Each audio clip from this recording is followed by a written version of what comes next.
ప్రభుత్వ ఒప్పందాలకు సంబంధించి ఎందుకు ఇంత వివాదం జరుగుతోందంటారు?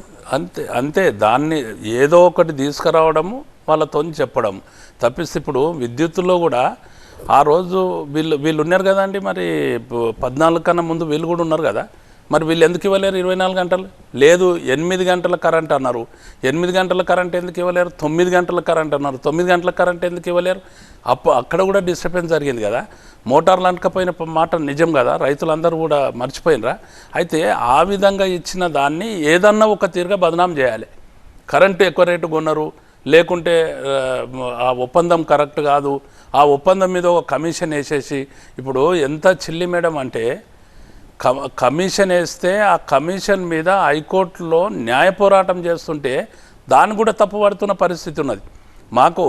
మా మీద కక్షపూరితంగా ప్రభుత్వం నడుస్తూ ఉన్నది, కక్షపూరితాన్ని మారుకోవాలి, కోర్టులు న్యాయస్థానాలు మాకు న్యాయం చేయాలని చెప్తుంటే కూడా దాన్ని కూడా తప్పుపడుతున్న పరిస్థితి ఉంది. లేదు మేడం, హైకోర్టులో పిటిషన్ ఫైల్ చేయడం జరిగింది. హైకోర్టు ఒక ఉన్నతమైన కోర్టు కాబట్టి ఆ కోర్టు నుంచి రానివ్వండి, దాన్ని ఆలోచన చేయండి.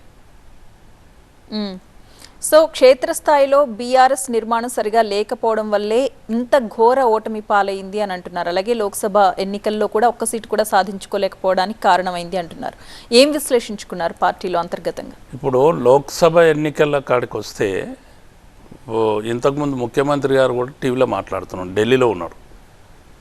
మీరు 37% నుండి 16%కు పడిపోయారు అని అంటే వీళ్ళే 2 పార్టీలు నేషనల్ పార్టీలు అని చెప్పి 2 పార్టీలు కూడా చెప్పిన విధానం ఏంది అంటే ఇవి నేషనల్ ఎన్నికలు, నేషనల్లో భారతదేశానికి జరుగుతున్న ఎన్నికలు కాబట్టి ప్రాంతీయంగా జరుగుతున్న ఎన్నికలు కావని చెప్పి వాళ్ళే చెప్పడం జరిగింది.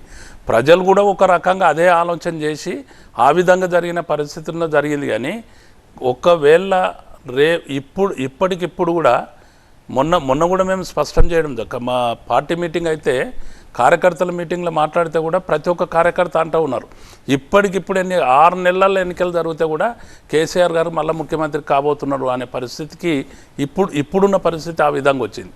అందుకని నిర్మాణం చేసుకుంటాం, బ్రహ్మాండంగా ప్రజలు ఇచ్చిన ఏదైతే ఇంతకుముందు ఇచ్చిన ప్రోద్బలం ఏదైతుందో దాన్ని అదే విధంగా తీసుకొని పార్టీ నిర్మాణం బ్రహ్మాండంగా కేసీఆర్ గారి నాయకత్వం లోపల పార్టీ నిర్మాణం జరుగుతుంది.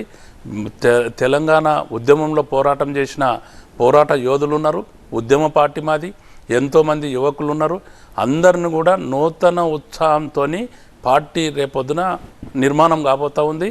పార్టీ రేపొద్దున మళ్ళీ అధికారంలోకి కేసీఆర్ గారి నాయకత్వం లోపల డెఫినెట్గా రాబోతూ ఉంది. అయితే సింగరేణిపై కుట్ర జరుగుతోంది అని బీఆర్ఎస్ పార్టీ ఆరోపిస్తోంది. మరొక వైపు కాంగ్రెస్ పార్టీ సింగరేణి వెనుకాల పెద్ద స్కామే జరిగింది అని చెప్పేసి కాంగ్రెస్ నేతలు అంటున్నారు. అసలు ఏం జరిగింది?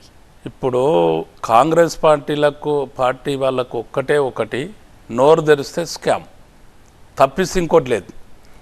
రాష్ట్రాన్ని కాపాడాలి.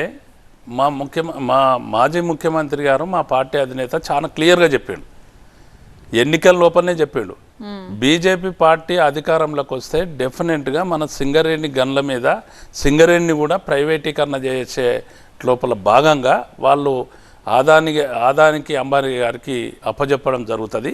ఇక్కడ కూడా ఒక కుట్ర జరుగుతుంది, దానికి కాపాడాలంటే టీఆర్ఎస్ పార్టీ కేసీఆర్ గారి నాయకత్వంలో అని చెప్పి స్పష్టంగా చెప్పడం జరిగింది. అదే జరిగింది ఈరోజు కూడా.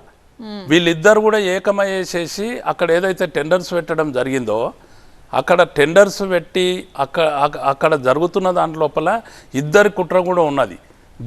దీన్ని కాపాడడానికి ఈరోజు గౌరవ కేటీఆర్ గారి నాయకత్వం లోపల తెలంగాణ భవన్లో బ్రహ్మాండంగా ఒక రివ్యూ జరిగింది.